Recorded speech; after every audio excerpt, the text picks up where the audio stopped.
Good day to Mr. Lukman. So today my friends and I, Sandeep as the leader, myself Sannjanaa and Harsukhpal Singh will be presenting about the computer forensic assignment. So I'll walk you through what we will present today. First is the introduction, the case one, and then we have SRF, which is the service request form, and then the casework, and then EHF, exhibit handling form, and finally chain of custody form, COC, and for the findings, Supal and Sandeep will be talking about it. On the next slide, we have the scenario of the case that will be doing findings today. So here, according to the scenario one, for the supporting information from the previous slide, One Utama is a startup network company that has been operating for the past 2 years. Mr. Manzoor is the IT admin in the IT department. Mr. Manzoor is also the current suspect in this case and company. Mr. Suzuki is the cybersecurity investigating officer for this case.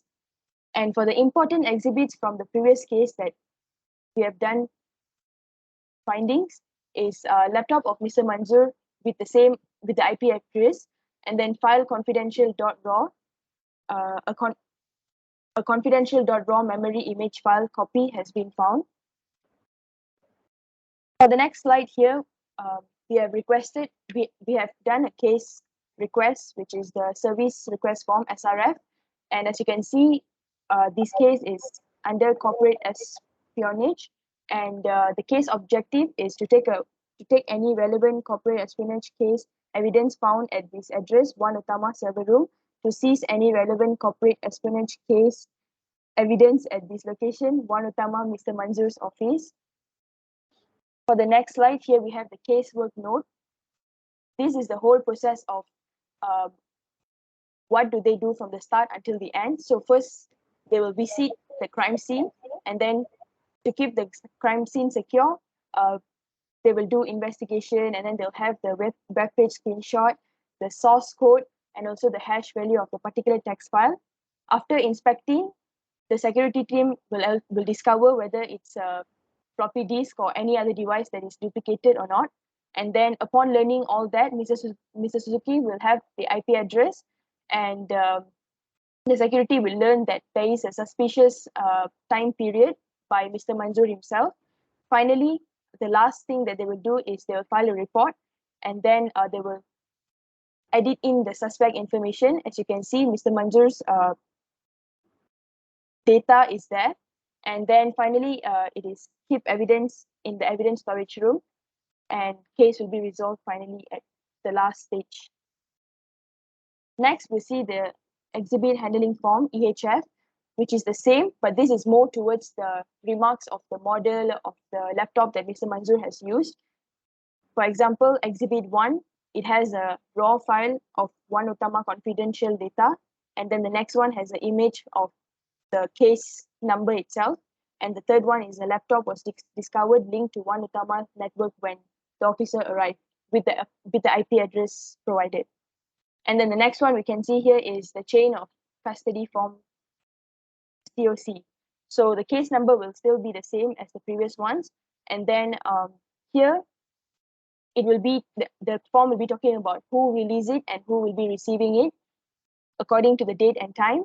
And the purpose of the first one, where the item 1, 2, and 3 stated above, it is to bring the laptop, the raw file, and the image file to the forensic lab for inspection and analysis. The next one is case 1, 2, and item 1, 2, and 3 as well, which is to identify the suspect, conduct analysis on the raw file, laptop, and network. The third one is only the third item, which is an investigation was conducted, evidence was discovered, and the client's laptop was checked out. The next one is case 1, item 1, 2, and 3, which is to keep the evidence in the evidence storage room. Last one is the item 3, which is the owner receives their laptop back. So for this slide, I will pass it to Harsukhpal to explain more on the findings. Hi, my name is Sukpal, and now I would like to share about the findings. The security team started by using the volatility image info command to examine the image memory file confidential.raw. With the help of this command, we can find out the hardware architecture, service pack, and operating system. Windows Server 2003 is used by one Utama server. The photo was taken and created on March 14, 2021 at 4:49 p.m. in the afternoon. Moving on to the next slide. Using the ps list command, we then performed additional analysis on the raw file. This command displays a list of every process that the device has run on. As the processes indicated in the report above are the typical processes carried out by every laptop or computer, we were unable to identify any suspicious processes that had been run on one Utama server based on the output. Moving on to the next slide. Using the conscan command, we were able to obtain Mr. Manzo's IP address as shown on the slide above. We would like to mention that the prior connections established from the device that has been terminated. By determining whether Mr. Manzo linked to the IP address of the other company, we can determine whether he communicated any sensitive information to that organization. The report we got earlier indicates that no suspicious IP addresses have been discovered. As the subnet is the same company is responsible for both the local IP addresses and the remote address. We could therefore presume that Mr. Manzo did not actually convey any sensitive information to another company. That's all from me. I would now like to pass it to Sandeep to continue from here. Thank you.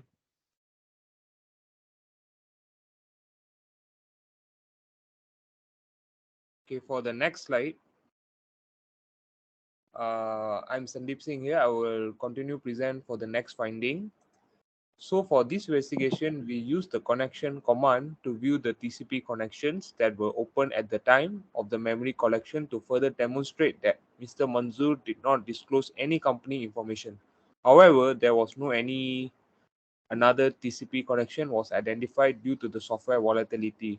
So this demonstrates that Mr. Manzoor may not have leaked any data of the employees from the organizations, hence they cannot accuse him of stealing any proprietary information. Next slide. So from here, we can see that in order to locate the active sockets for any protocols and to retrieve the address patterns, we use pulling tags like scanning and also using the sockets and also sock scan commands. Next slide.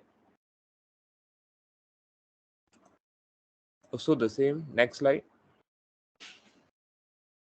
So for the final conclusion, we can conclude that a suspicious process called DLX hoax was discovered to be running on the server based on the research we did on the memory raw that was collected. Additionally, there is a proof that Mr. Manzoor's laptop made two connections to the server. However, there is no information as to whether that Manzoor's or the server is connected to a third party in order to transfer the private files. Therefore, we think that Mr. Manzoor did not truly share any sensitive information with another organization in an unlawful manner.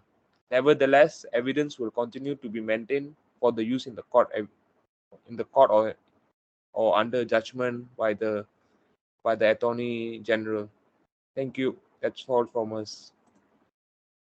Thank you and have a great day.